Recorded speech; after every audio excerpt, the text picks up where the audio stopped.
Perkenalkan, nama saya Sahrani Maulida dari kelompok 6. Saya akan memaparkan materi saya yang berjudul Protokol dan Teknologi Jaringan. Protokol adalah sistem peraturan yang memungkinkan terjadinya hubungan, komunikasi, dan perpindahan data antar dua komputer. Selanjutnya, ada fungsi protokol secara umum. Fungsi protokol secara umum, dia menghubungkan sisi pengirim dan penerima dalam berkomunikasi serta dalam bertukar informasi.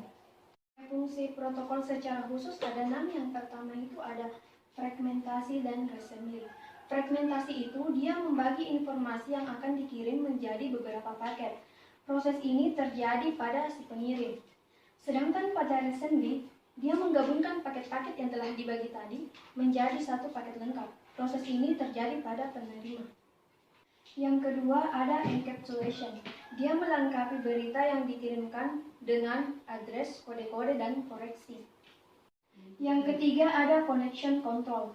Dia membangun hubungan komunikasi antara transmitter dan receiver. Maksudnya di sini si pengirim dan si penerima.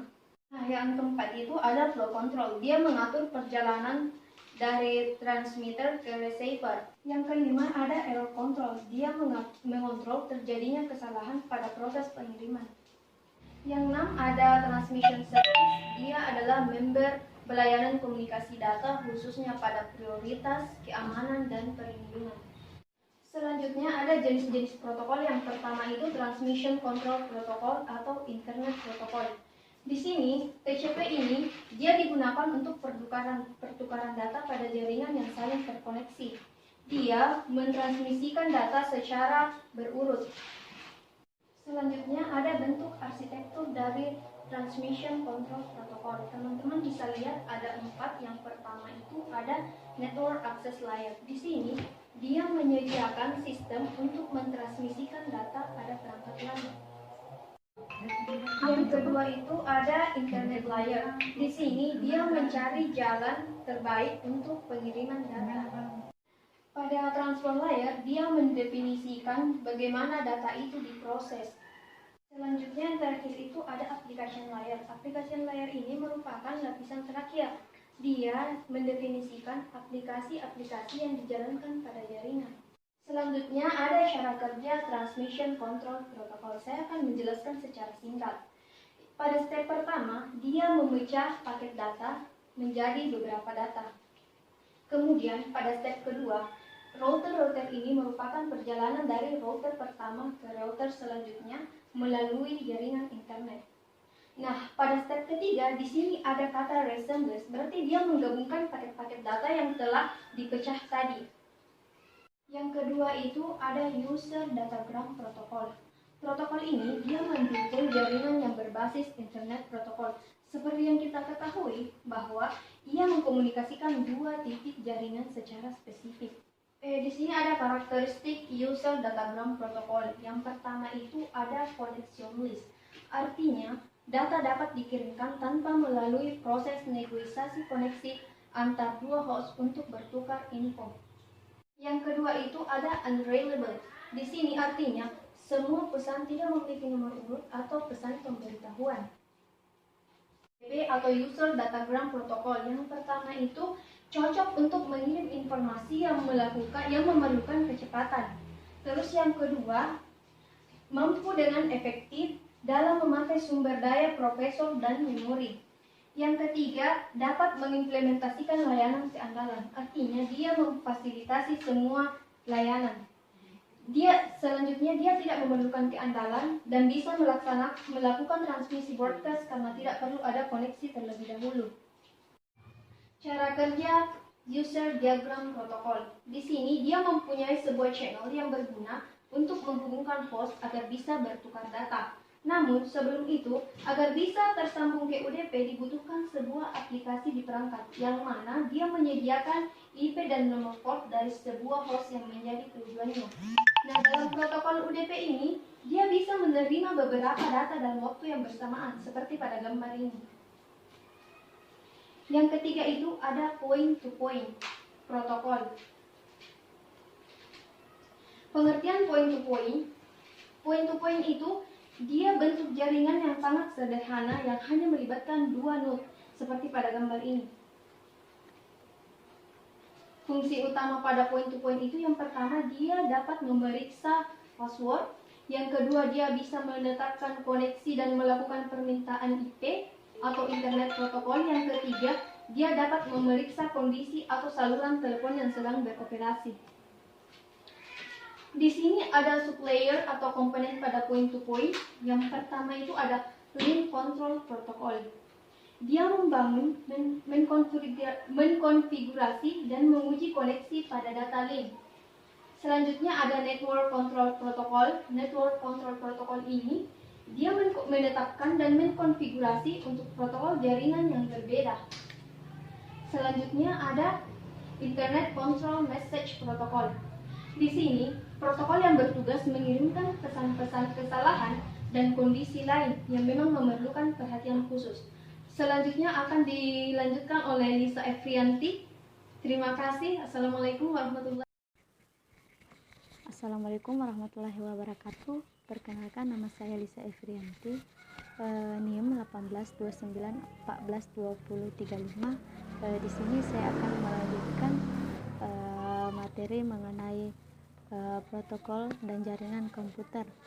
Nah, pertama tadi sudah dijelaskan oleh teman saya, yaitu Maulida. Sekarang saya akan melanjutkannya. Nah, yaitu fungsi dari ICMP.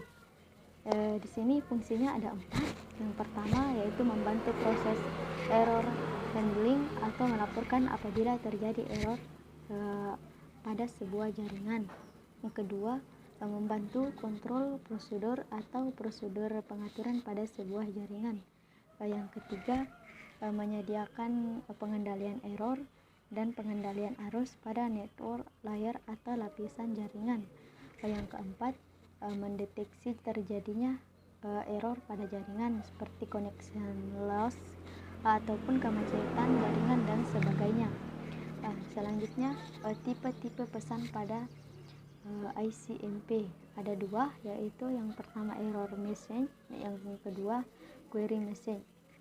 Yang pertama tadi yaitu merupakan pesan yang disampaikan oleh ICMP ketika terjadi kesalahan atau error pada jaringan komputer yang sedang berjalan. Nah, beberapa jenis ICMP error message ada 4. Yang pertama yaitu destination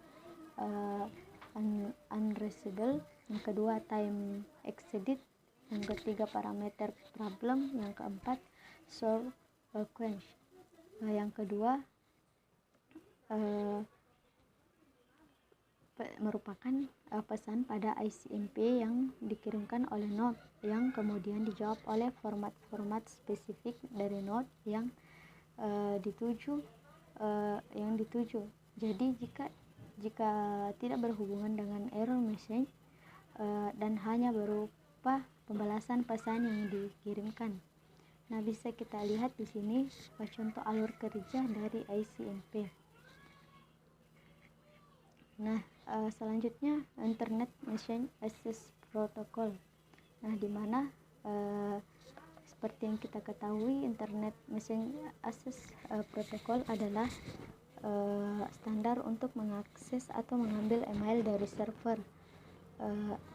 Internet Message Access Protocol memungkinkan pengguna memilih pesan email yang akan diambil atau membuat folder di server, mencari pesan email tertentu, bahkan dapat menghapus pesan email yang ada. Nah, selanjutnya alur kerja dari IMAP ada 4 juga. Yang pertama koneksi ke server, kedua mengambil konten yang dibutuhkan, membuat dan menyimpan cache secara lokal. Yang ketiga memproses user edit, misalnya menandakan email yang sudah dibaca ataupun menghapus email. Yang keempat memutuskan koneksi atau disconnect. Selanjutnya kelebihan dari IMAP. Nah, di mana kelebihannya yaitu email disimpan pada remote server, yang berarti mail dapat diakses secara bersamaan dari beberapa lokasi sekaligus. Selanjutnya, Simple Mail Transfer Protocol, di mana Simple Mail Transfer Protocol merupakan sebuah protokol dalam jaringan internet yang biasa digunakan dalam mengirim pesan elektronik. Selanjutnya, fungsi dari SMTP. Nah, fungsinya yaitu dapat digunakan untuk membantu user mengirimkan surat elektronik kepada penerima. Jadi dengan menggunakan protokol SMTP ini, kita sebagai seorang user itu dapat mengirimkan pesan elektronik atau email kepada penerima. Nah, di sini bisa dilihat cara kerja dari SMTP. Selanjutnya, Hypertext Transfer Protocol. Nah, apa sih HTTP itu? Nah, HTTP itu adalah protokol jaringan lapisan aplikasi atau application layer yang dikembangkan untuk membantu proses transfer antar komputer. Nah, protokol ini juga berguna untuk mentransfer informasi seperti dokumen, file, gambar, ataupun video antar komputer. Nah, fungsi dari HTTP yaitu mengatur format dan bagaimana data ditransmisikan. Yang selanjutnya SSH. Nah, SSH adalah protokol jaringan yang memungkinkan pertukaran data secara aman antara dua komputer. Nah, SSH ini juga dapat digunakan untuk mengendalikan komputer dari jarak jauh, mengirim file, atau membuat tunnel yang terenkripsi dan lain-lainnya. Nah, di sini cara kerja dari SSH yaitu memakai model client server. Nah, di mana SSH client ini akan melakukan koneksi ke SSH server. Nah, dalam proses koneksi ke SSH server, SSH client akan menggunakan kunci kriptografi. Nah, fungsinya itu adalah melakukan verifikasi dan identifikasi SSH server yang dituju. Selanjutnya, Telnet. Nah, Telnet merupakan singkatan dari Telecommunication Network.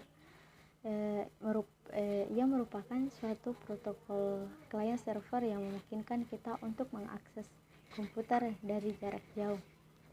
Nah, di sini kita lihat cara kerja Telnet. Nah, adapun cara kerja teknologi Telnet yakni memberikan akses secara langsung untuk berbagai layanan yang ada di internet, termasuk penyediaan database. Telnet di sini menggunakan dua jenis program, yaitu client dan server. Selanjutnya, file transfer protocol. Nah, file transfer protokol bertugas untuk menjembatani pertukaran informasi dalam suatu komputer. Nah, file transfer protokol itu ada dua. Yang pertama, file transfer protokol server, yaitu server yang menjalankan software dengan fungsi memberikan layanan menukar file yang selalu siap apabila ada permintaan dari FTP client. Kedua, file transfer protokol client, yaitu komputer yang kamu gunakan untuk melakukan berbagai aktivitas. Nah, bisa kita lihat di sini cara kerja dari FTP. Nah, selanjutnya akan dilanjutkan oleh teman saya, yaitu Siti Aisyah.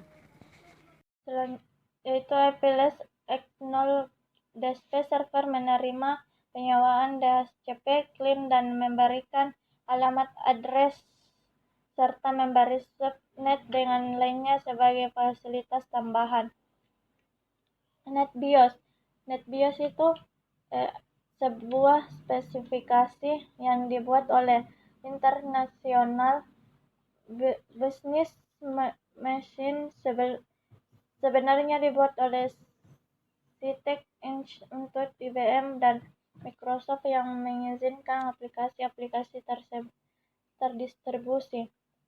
Fungsi NetBIOS yang pertama itu naming service, dipergunakan untuk menyebarkan grup user dan komputer ke jaringan, bertugas untuk memastikan agar tidak terjadi duplikasi nama. Yang kedua itu datagram support, menyediakan transmisi koneksi yang tidak menjamin sukses pengiriman paket, besarnya tidak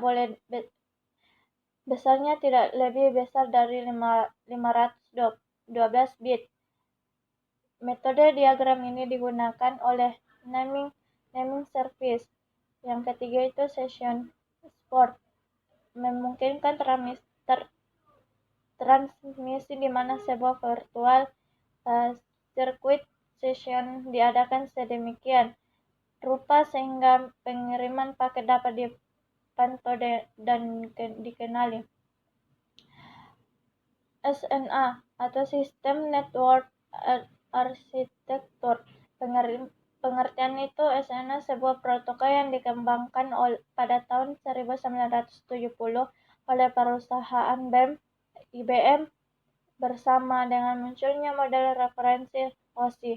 Dengan menggunakan SNA, sebuah mainframe dapat menjalankan ACP atau TAM, Advanced Communication Facility, atau Virtual Telecommunication Method pada sebuah jaringan. SNA atau ACP atau FTM adalah sebuah program yang mengatur komunikasi di antara terminal dalam program aplikasi FTM. Selanjutnya itu IPX atau SPX, fungsi utama sebagai media transmisi data dan menjamin validitas data yang ditransmisikan oleh IPX sehingga data yang dikirim tidak mengalami gangguan ataupun terjadi kerusakan pada data. DSNet itu merupakan rangkaian protokol jaringan yang dibuat oleh Digital Equipment Corporation atau DSC. Awalnya dirilis pada tahun 1975 dalam rangka untuk menghubungkan PDP 11 minikomputer. Lapisan pada protokol DSNet. Lapisan pada protokol DSNet itu DSNet terdiri dari 7 lapisan layar berupa sekumpulan protokol yang terdiri lapisan tersebut adalah application layer, network management layer atau session layer, transport layer, network layer, dan data link layer atau physical layer. Terima kasih atas perhatiannya. Assalamualaikum warahmatullahi wabarakatuh.